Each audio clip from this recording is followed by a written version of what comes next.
Maintenance wouldn't start until the fluoridation is turned on, which would be by June 2011, correct? 2012, I'm sorry, 2012. Okay, Doug? Thank you, Mr. Chairman. Herb, this is for Zone 41? Is that what I understand? Yes, sir. Tony, do we know how many families or families with children under the age of 6? Let me ask a question. Do we know how many children under the age of 6 live in Zone 41? We do know that, and it was in the original proposal from Sac County Water Agency. I just don't have it with me here today. I could get it to you. Generally speaking, was it 50,000? Was it 2,000? Was it...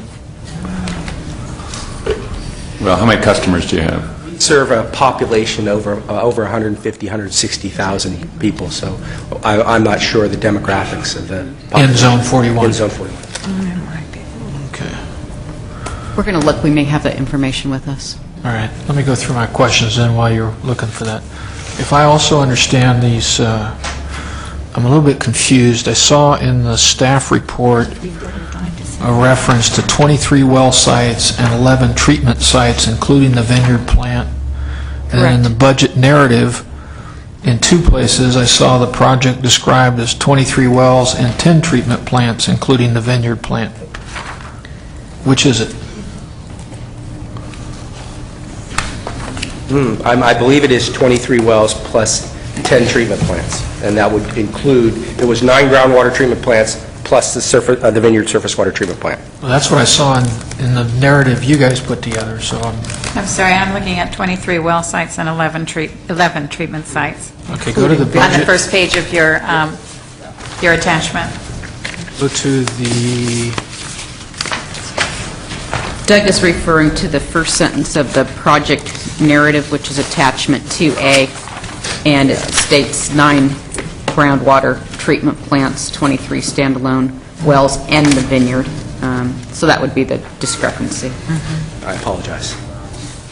I just want to make sure that we got it right, because the other numbers here, we started calculating numbers based on so much per well site and so much per plant. So I need to understand, are we at 23 and 11, including the vineyard plant, or are we at 23 and 10, including the vineyard plant? If you could excuse me a moment.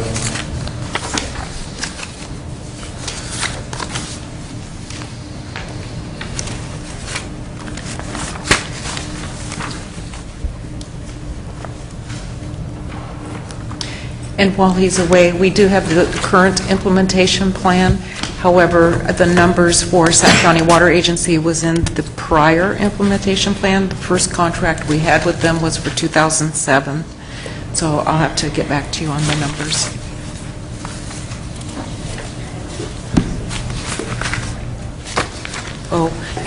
Funding the Sac County Water Agency took us from 45% of Sacramento County being fluoridated to 75%, if that helps.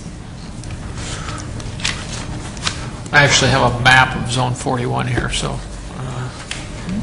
I do have some questions on that, so we'll get to that in a minute.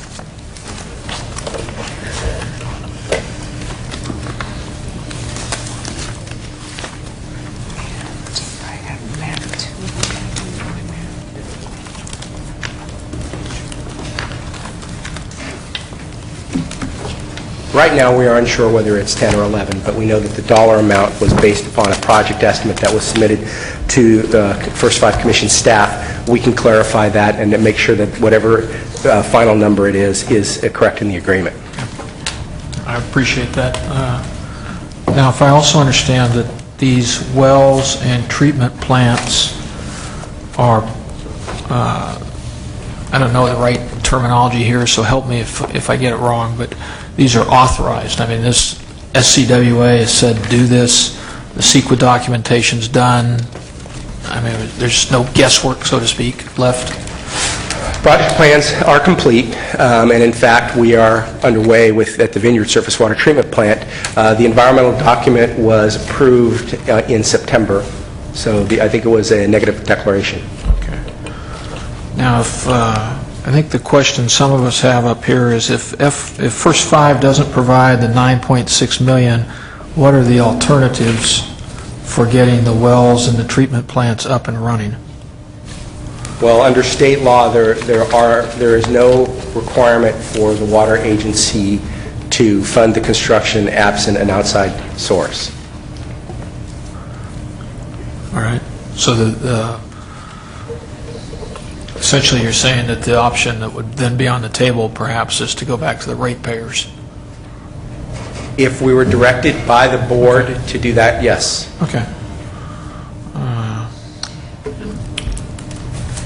Now, the vineyard plant is under construction. I think you said that a minute ago. I know you wrote it. And the total cost of the vineyard treatment plant is how much? Roughly $1 million.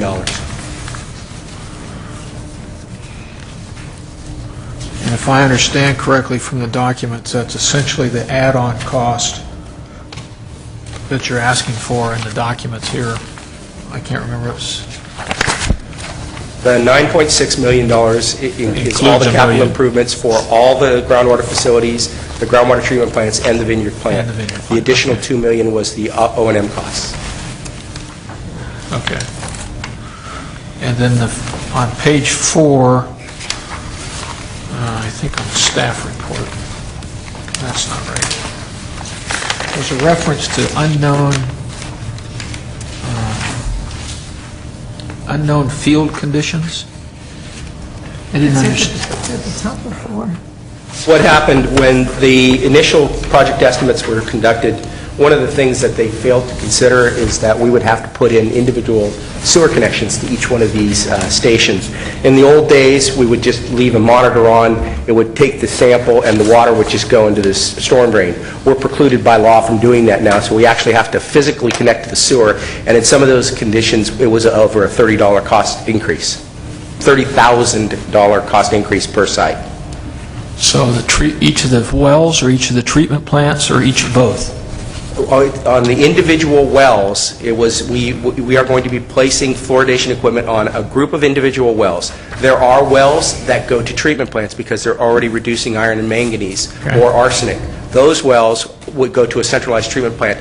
That facility, there was probably not a need for a sewer connection because they already had one. But it's the individual wells that do not go to a treatment plant that pump directly in the system that we were required to place sewer connections to. Okay. Now, even if I took 23 times the 30,000, that's $690,000. And if I see here on page 4, I see a $2.3 million increase in part attributed to costs related to unknown field conditions, which I think you've just partially described. Right. Are there other components to the $2.3 million? I know that with the construction would have required, in some cases, additional electrical panels because they weren't set up for the type of chemical feed equipment. And you're talking about holding tanks, chemical feed pumps, and if the original electrical wasn't set up for that, we would have had to do an upgrade. Okay, so you got panel upgrades in there, just as a for instance. And unfortunately, I do not have my file where I could go into considerably more detail. Just one moment. I believe there was an additional building as well, Herb, is that right? There was an additional building. Well, originally, there was some consideration of whether or not these were going to be concrete block buildings to hold the fluoridation equipment. We did a design change order to bring them back down to a more reasonable fiberglass building.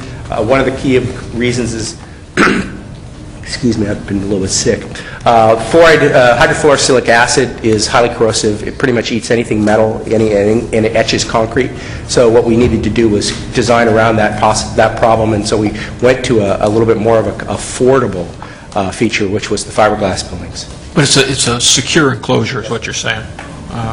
Okay. Now, the staff report says that there's $500,000 that's already been reimbursed for engineering services. That's on page 2 at the bottom of the staff report. And when I look at the budget for the construction, there's $730,000 for engineering in the project budget. Is the 500 part of the 736, or is the I believe so. That's money that was spent doing the planning and design. Right. Okay, so the 736 includes the 500. Yes, sir. Okay. And that was not my understanding. I thought that that was already spent out of the initial.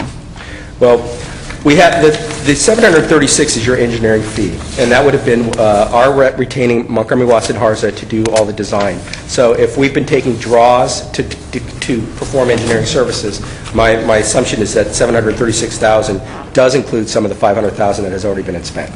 That would have been what MWH was paid? Yes. Over time.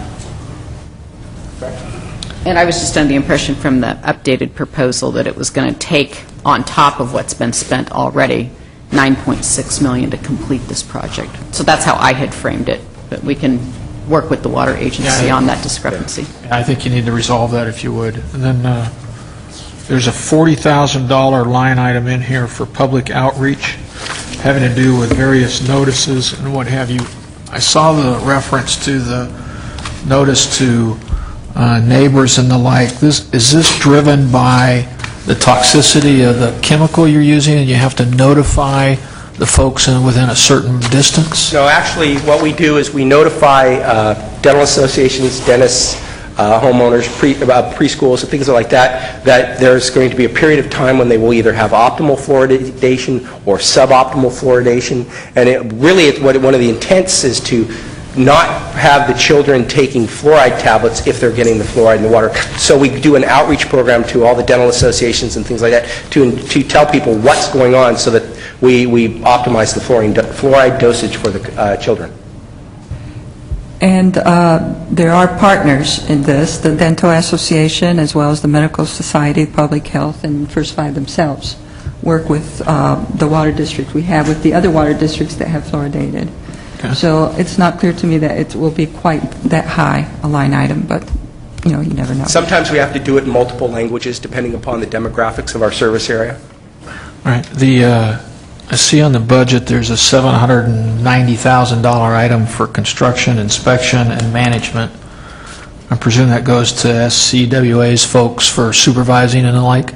Actually, that goes to county construction management folks. We contract out all our construction management and inspection to county engineering, and they perform that function for us. This is just the line item in the contract. It was given to us as an estimate of 10%. It would be based upon actual costs incurred. And that's an hourly kind of thing, if I recall correctly? Yeah. Right. All right. And then one of the things that I'm very concerned about is that the amount of the geographic area involved with Zone 41 is pretty large, which means that if we're going to adequately provide enough fluoride to mitigate for the young children that we're talking about, it's a lot of whatever that chemical is that you can say that I can't. Fluorosilicic acid. That stuff. There's a lot of that going into the water, and the question I have is, a lot of times under a concept of unintended consequences, you end up adding something at the top of the hill that at the bottom of the hill you don't want to have. Is this additive, whatever this whatever it is this something we're going to have to filter out at the discharge point? In other words, when this water goes through and gets to the filtration or the sewer plant, do we have a secondary problem for EPA reasons or whatever that says we have to now filter that fluoride back out? Not to my knowledge. The fluoride has been successfully added to a number of communities throughout the state of California, and they all generally comply with very similar NPDES permits.